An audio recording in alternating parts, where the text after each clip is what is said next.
K24 Kannada ನ್ಯೂಸ್ಗೆ ಸ್ವಾಗತ.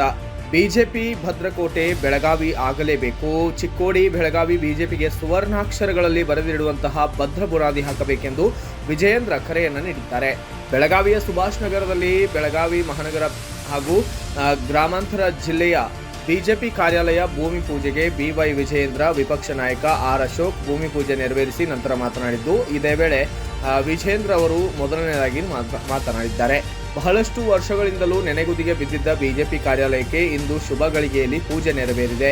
ಪಕ್ಷದ ಚಟುವಟಿಕೆಗಳು ಆಗಬೇಕೆಂದು ಪಕ್ಷದ ಕಚೇರಿ ನಿರ್ಮಿಸಲಾಗಿದೆ. ಎಲ್ಲ ಜಿಲ್ಲಾ ಕೇಂದ್ರದಲ್ಲಿ ಬಿಜೆಪಿ ಕಾರ್ಯಾಲಯ ಆಗಲೇಬೇಕೆಂಬುದು ರಾಷ್ಟ್ರೀಯ ಅಧ್ಯಕ್ಷ ಜೆಪಿ ನಡ್ಡಾ ಅವರ ಉದ್ದೇಶವಾಗಿದೆ. ಅಲ್ಲದೆ ಯಡಿಯೂರಪ್ಪ ಅವರಿಗೂ ಕಾರ್ಯಾಲಯ ಆಗಬೇಕೆಂಬುದು ಕನಸು ಕೂಡ ಇತ್ತು ಎಂದಿದ್ದಾರೆ. ಬೆಳಗಾವಿ ಜಿಲ್ಲೆ ಸಕ್ಕರೆಯ ನಾಡು, ಕುಂದಾನಗರಿ, ಉತ್ತರ ಕರ್ನಾಟಕ ರಾಜ್ಯದ ಹೆಬ್ಬಾಗಿಲು ಬೆಳಗಾವಿಯಾಗಿದ್ದು, ಮುಂದಿನ ದಿನಗಳಲ್ಲಿ ಬಿಜೆಪಿಗೆ ಚಿಕ್ಕೋಡಿ ಬೆಳಗಾವಿ ಹೆಬ್ಬಾಗಿಲು ಆಗಬೇಕು. ಬುಧವಾರ ನಡೆದ ಪ್ರತಿಭಟನೆ ಅಭೂತಪೂರ್ವ ಕಾರ್ಯಕ್ರಮ ಆಗಿದೆ. ಕಳೆದೊಂದು ವರ್ಷಗಳ ಬಳಿಕ ಒಂದೇ ವೇದಿಕೆಯಲ್ಲಿ ಜಿಲ್ಲೆಯ ಎಲ್ಲ ನಾಯಕರು ಬಂದಿದ್ದರು. ರಾಜ್ಯದ ಸರ್ಕಾರದ ವಿರುದ್ಧ ಹೋರಾಟದ ಕಿಚ್ಚು ಹಚ್ಚಲು ಈಗ ಯಶಸ್ವಿಯಾಗಿದ್ದೇವೆ ಎಂದ ವಿಜಯೇಂದ್ರ, ಕಾರ್ಯಾಲಯ ನಿರ್ಮಾಣಕ್ಕೆ ಸಂಜಯ್ ಪಾಟೀಲ್ ಅವರು 5 ಲಕ್ಷ ರೂಪಾಯಿ ಕಾಣಿಕೆ ನೀಡಿದ್ದಾರೆ. ಈ ಕಟ್ಟಡದ ಹೊಣೆ ತಮ್ಮೆಲ್ಲರದ್ದಾಗಿದ್ದು, ಬೆಳಗಾವಿಯಲ್ಲಿ ಬಿಜೆಪಿ ಸೆಳೆಯಲು ಮತ್ತು ಬೆಳೆಯಲು ಜನಸಂಘ ಕಾಲದಿಂದ ಸಿಎಂ ಪಾಟೀಲ್, ಅಪ್ಪಾಸಾಹೇಬ್ ಮುತಗೇಕರ್ ಅವರಂತಹ ಅನೇಕ ಹಿರಿಯರ ಶ್ರಮವಿದೆ.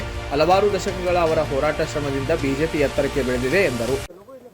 ರಾಜ್ಯದಲ್ಲಿ ಹೊಸ ಸರ್ಕಾರ ಬಂದಾಗ ಒಂದು 8 ತಿಂಗಳು, 1 ವರ್ಷ ಬಿಡಬೇಕಾಗ್ತದೆ. ಯಾಕಂದ್ರೆ ಅವರದೇ ಆದಂತಹ ಸ್ವಲ್ಪ ಸಮಯಾವಕಾಶ ಬೇಕಾಗ್ತದೆ. ಆದರೆ ರಾಜ್ಯ ಇವತ್ತು ಸಂದಿಗ್ಧದ ಪರಿಸ್ಥಿತಿಯಲ್ಲಿದೆ. ಬರಗಾಲದ ಒಂದು ಭೀಕರ ಬರಗಾಲದ ಸಂದರ್ಭದಲ್ಲಿ ರಾಜ್ಯ ಸರ್ಕಾರದ ನಡವಳಿಕೆ ಇವತ್ತು ರೈತರಿಗೆ ಒಂದು ಪರಿಹಾರನ ನೀಡದೇ ಇರತಕ್ಕಂಥ ಈ ಒಂದು ದುಷ್ಟ ಸರ್ಕಾರದ ವಿರುದ್ಧ ನಾವು ಒಂದು ಹೋರಾಟವನ್ನು ಮಾಡಲೇಬೇಕಾದಂಥ ಒಂದು ಅನಿವಾರ್ಯ ಪರಿಸ್ಥಿತಿನೂ ಕೂಡ ನಿರ್ಮಾಣ ಆಗಿದೆ. ಭಾರತೀಯ ಜನತಾ ಪಾರ್ಟಿ ರಾಜ್ಯದಲ್ಲಿರ್ತಕ್ಕಂಥ ರೈತರ ಪರವಾಗಿ, ಬಡವರ ಪರವಾಗಿ, ದೀನ ದಲಿತರ ಪರವಾಗಿ, ಪರಿಶಿಷ್ಟ ಜಾತಿ ಪರಿಶಿಷ್ಟ ಪಂಗಡಗಳ ಪರವಾಗಿ ಯಾವತ್ತೂ ಕೂಡ ಧ್ವನಿ ಎತ್ತಕ್ಕಂಥ ಭಾರತೀಯ ಜನತಾ ಪಾರ್ಟಿ ರೈತರ ವಿಚಾರದಲ್ಲಿ, ಈ ನಾಡಿಗೆ 2 ತುತ್ತು ಅನ್ನವನ್ನು ಕೊಡ್ತಕ್ಕಂಥ ರೈತರ ವಿಚಾರದಲ್ಲಿ ನಾವು ಯಾವತ್ತೂ ಕೂಡ ಬೆಂಬಲವನ್ನು ನೀಡಿದ್ದೇವೆ. ಮುಂದೂ ಕೂಡ ರೈತರ ಜೊತೆಯಲ್ಲಿ ಹೋರಾಟಕ್ಕೆ ನಾವು ದುಮ್ಕೋರಿದ್ದೇವೆ. ನಿನ್ನೆ ಕಾಂಗ್ರೆಸ್ ಹೇಲ್ ಮೀಟಿಂಗ್ ಆಯ್ತು. ಅಲ್ಲಿ ಎಸ್ ಟಿ ಸೋಮಶೇಖರ್ ಅವರು, ಶಿವರಾಮ್ ಹೆಬ್ಬಾರ್ ಅವರು ಮತ್ತು ಎಚ್ ವಿಶ್ವನಾಥ್ ಅವರು ಪಾರ್ಟಿಸಿಪೇಟ್ ಮಾಡಿದ್ದಾರೆ. ರಾತ್ರಿವರೆಗೂ ಇದ್ದಾರೆ, ಡಿನ್ನರ್ ಪಾರ್ಟಿಯಲ್ಲೂ ಇದ್ದಾರೆ, ಸಭೆಯಲ್ಲೂ ಇದ್ದಾರೆ. ಬೆಳಗ್ಗೆ ಇದ್ರ ಬಗ್ಗೆ ಮಾಹಿತಿ ಸಿಕ್ಕಿದೆ. ನಾನು ಇವತ್ತೇ ಅವ್ರ ಕರೆದು ಚರ್ಚೆ ಮಾಡ್ತೇನೆ. ಅವ್ರ ಉದ್ದೇಶ ಏನು ಎಲ್ಲವೂ ಕೂಡ ನಾನು ಚರ್ಚೆ ಮಾಡ್ತೇನೆ. ಕಾಂಗ್ರೆಸ್ ಶಾಸಕಾಂಗ ಸಭೆಗೆ ಬಿಜೆಪಿ ಇದು ಬಹಳ ಗಂಭೀರವಾಗಿರ್ತಕ್ಕಂಥ ವಿಚಾರ. ಇವತ್ತೇ ಅದ್ರ ಬಗ್ಗೆ ಚರ್ಚೆ ಮಾಡ್ತೇನೆ ಅವ್ರ ಜೊತೆ. 15 ದಿನಗಳ ಗಡುವನ್ನು ಕೊಡಿ. ಯಡಿಯೂರಪ್ಪನವರು ನಿನ್ನೆ ಮಾತನಾಡಿ ಹೇಳಿದ್ರೆ 15 ದಿನ ಸರ್ಕಾರಕ್ಕೆ ಗಡುವು ಕೊಡ್ತೀವಿ, ಯಾಕೆಂತಂದ್ರೆ ರೈತರ ಏನು ಸಾಲ ಮನ್ನಾ ಮಾಡಬೇಕು ಹಾಗೆ ಅಂತ. ಯಾವ ತರ ನೋಡ್ರಿ, ಈ ಸರ್ಕಾರಕ್ಕೆ ಅಲ್ಪಸಂಖ್ಯಾತರಿಗೆ 10,000 ಕೋಟಿ ಕೊಡ್ತೇವೆ ಅಂತ ಹೇಳಕ್ಕಂತ ಮುಖ್ಯಮಂತ್ರಿಗಳು ರೈತರ ಸಮಸ್ಯೆಗಳಿಗೆ ಯಾಕೆ ಸ್ಪಂದನೆ ಮಾಡೋಕೆ ಸಾಧ್ಯ ಆಗ್ತಾ ಇಲ್ಲ? ನಾನು ಮೊನ್ನೆ ದಿನ ಮಾತನಾಡ್ತಾನೂ ಕೂಡ ಹೇಳಿದೆ, ಅರೆ ನಿಮ್ಮ ರಾಜಕೀಯ ಪುನರ್ಜನ್ಮ ಕೊಟ್ಟಿರ್ತಕ್ಕಂಥದ್ದು ಉತ್ತರ ಕರ್ನಾಟಕ ಬಾದಾಮಿ ವಿಧಾನಸಭಾ ಕ್ಷೇತ್ರ. ಹಾಗಾಗಿ ಉತ್ತರ ಕರ್ನಾಟಕದ ಜನದ ಬಗ್ಗೆ, ರೈತರ ಬಗ್ಗೆ ಸ್ವಲ್ಪನಾದರೂ ಕಾಳಜಿ ಇದ್ದಿದ್ದರೆ ರಾಜ್ಯ ಸರ್ಕಾರ ಆಗಲಿ, ಮುಖ್ಯಮಂತ್ರಿಗಳಾಗಲಿ ಈ ರೀತಿ ನಡ್ಕೊಳ್ಳೋದಕ್ಕೆ ಸಾಧ್ಯ ಆಗ್ತಾ ಇರಲಿಲ್ಲ.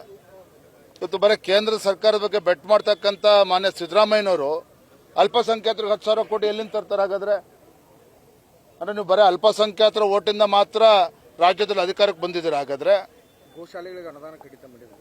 ಅಲ್ಪಸಂಖ್ಯಾತರಿಂದ ಮಾತ್ರ ನೀವು ರಾಜ್ಯದಲ್ಲಿ ಅಧಿಕಾರಕ್ಕೆ ಬಂದಿದ್ದೀರಾ? ಇವತ್ತು ನಾವಲ್ಲ, ರಾಜ್ಯದಲ್ಲಿರ್ತಕ್ಕಂಥ ಸಾಮಾನ್ಯ ಜನರು ಕೂಡ ಇದನ್ನು ಪ್ರಶ್ನೆ ಮಾಡ್ತಾ ಇದ್ದಾರೆ. ದುರಾದೃಷ್ಟ. ಆದರೆ ನಾವೊಂದು ಜವಾಬ್ದಾರಿತ ವಿರೋಧ ಪಕ್ಷವಾಗಿ ನಾವು ಸುಮ್ಮನೆ ಕೂರದ ಪ್ರಶ್ನೆ ಬರೋದಿಲ್ಲ. ಹಾಗಾಗಿ ನಾವು ನಮ್ಮದೇ ಆದ ರೀತಿಯಲ್ಲಿ ಹೋರಾಟ ಮಾಡ್ತೇವೆ. ಮೈಸೂರು ಮಾದರಿಯಲ್ಲಿ ಮತ್ತೊಂದು ಭ್ರೂಣ ಹತ್ಯೆ ಪ್ರಕರಣ ಬೆಳಕಿಗೆ ಬಂದಿರುವಂತದ್ದು ನೋಡ್ತೇನೆ, ತಿಳ್ಕೊಂತೀನಿ. ಮೈಸೂರು ಮಾದರಿಯಲ್ಲಿ ಬೆಂಗಳೂರು ಗ್ರಾಮಾಂತರ ಜಿಲ್ಲೆಯಲ್ಲೂ ಸಹ ಭ್ರೂಣ ಹತ್ಯೆ ಪ್ರಕರಣ ಬೆಳಕಿಗೆ ಬಂದಿರುವಂತದ್ದು. ಸೊ ಇದೊಂದು ಗಂಭೀರ ಪ್ರಕರಣ ಸರ್. ಸರ್ಕಾರ ಕ್ರಮ ಬಹಳ ಗಂಭೀರವಾಗಿರ್ತಕ್ಕಂಥ ವಿಚಾರ ಇದು.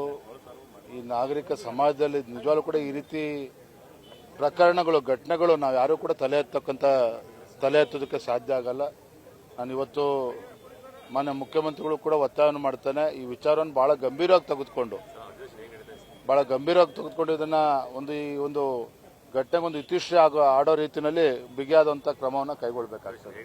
ಈ ಕಾರ್ಯಕ್ರಮದಲ್ಲಿ ಶಾಸಕರಾದ ಶಶಿಕಲಾ ಜೊಲ್ಲೆ, ಅಭಯ್ ಪಾಟೀಲ್, ವಿಠ್ಠಲ್ ಹಲಗೇಕರ್, ವಿಧಾನ ಪರಿಷತ್ನ ಸದಸ್ಯ ಛಲವಾದಿ ನಾರಾಯಣಸ್ವಾಮಿ, ಮಾಜಿ ಶಾಸಕ ಸಂಜಯ್ ಪಾಟೀಲ್, ಅನಿಲ್ ಬೆನಕೆ, ಮಹಾಂತೇಶ್ ದೊಡ್ಡಗೌಡರ್, ಮಹೇಶ್ ಕುಮಟಳ್ಳಿ, ವಿಧಾನ ಪರಿಷತ್ನ ಮಾಜಿ ಸದಸ್ಯ ಮಹಾಂತೇಶ್ ಕವಟಗಿಮಠ್ ಸೇರಿದಂತೆ ಮೊದಲಾದವರು ಭಾಗಿಯಾಗಿದ್ದರು.